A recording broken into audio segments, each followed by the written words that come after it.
A, B, C. So alamin natin ngayon kung sino mauuna. Ito yung mauuna.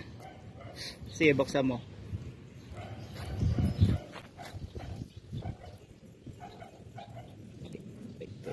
A.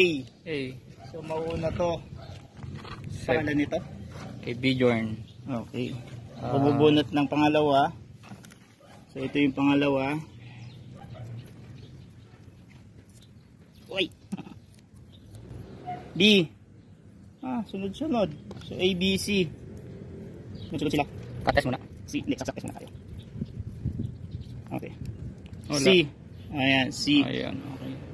Yung saksak test. So lahat, sasaksak sa lata to. 3 beses.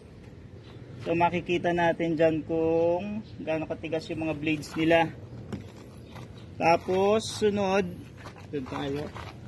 I-spin siya ng 3 doon sa kahoy na yan. Tapos after ng doon sa thrust and slash dito sa canvas. Yun. So yun lang muna.